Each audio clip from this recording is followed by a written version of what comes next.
Hi friends, Taliban take over Afghanistan. In this video, I am explaining why it happened, so keep watching the video till the end. Taliban has completely occupied Afghanistan now. The Afghan government has fallen and Afghanistan President Ashraf Ghani has fled the country. According to some reports, he went to Tajikistan. Some reports claim that he fled to Uzbekistan. The other countries are trying to evacuate their citizens from Kabul as soon as possible. 15th August, Taliban entered Kabul and it went inside the presidential palace. Denmark, Norway, Sweden, Germany are in the long list of countries that have shut down their embassies in Afghanistan. The US embassy has also been completely evacuated and the remaining people are trying to escape the country via the Kabul airport. Because Kabul is the capital of Afghanistan and Taliban has occupied it from all sides. The only place remaining for the people was the Kabul airport. If they wanted to leave the country, for this reason some horrifying videos have come in from the Kabul airport. The US President Joe Biden had claimed that the Taliban has around 85,000 fighters, but the Afghanistan army had 3 lakh soldiers, so the Afghan army could easily defend itself.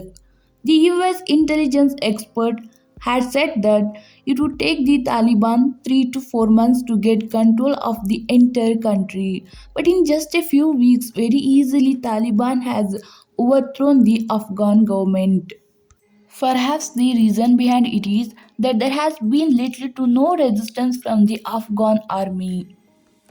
Afghanistan president stated in a Facebook post that he left Kabul because he didn't want bloodshed, but in reality, corruption, poor leadership, lack of training, and low morale were among the reasons why the Afghanistan army showed no resistance. They did not fight back against the Taliban. Last year, when Donald Trump was the president of America, the USA had signed a peace deal with the Taliban. For the Afghan soldier, it was a betrayal.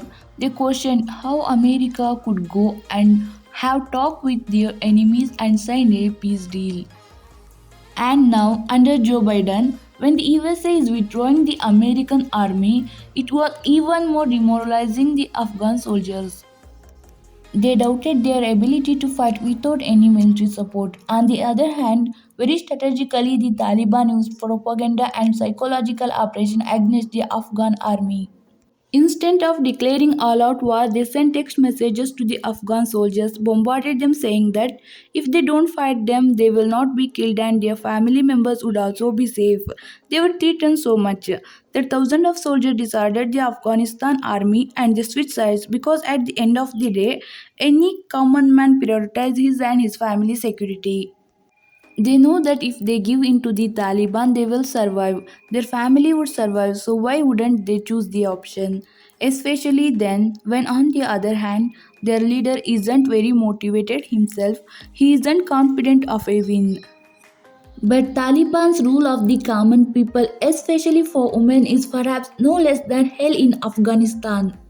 Especially if the Taliban enforces the same rule that they had enforced in 1996 and 2001.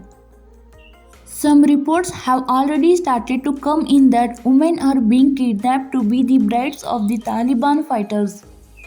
Some men are forced to fight for the Taliban. Several ex-government officials have been assassinated. Girls are worried if they would not be able to go to school because the last Taliban government girls weren't allowed to go to school. Girls couldn't go out of their homes without being accompanied by a male relative. What's interesting now is that the Taliban is denying some of the new reports. They claim that when they will from the new government in Afghanistan, they will give right to women as well. That they will give right to go to school to women, work and go out of their home alone.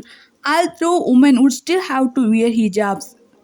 That would still be compulsory. When the spokesperson of Taliban was asked, the literally spokesperson, the situation today is that the spokesperson of Taliban is talking to the media house. When the spokesperson of the Taliban was being interviewed by BBC, he said that now burqa wouldn't be compulsory for the women, only hijab will be okay. Taliban has even gone and said that media will be allowed to criticize anyone, but it's one thing to say something, but the ground reality is not the same. Recently, a comedian in Afghanistan was murdered by the Taliban. Taliban has even admitted to having killed this comedian. Additionally, the Taliban has also admitted that they have assisted several government officials because according to them they were traitors. So, unfortunately for the Afghans, the situation is looking very bleak. We can only hope that Afghans can get true independence and freedom.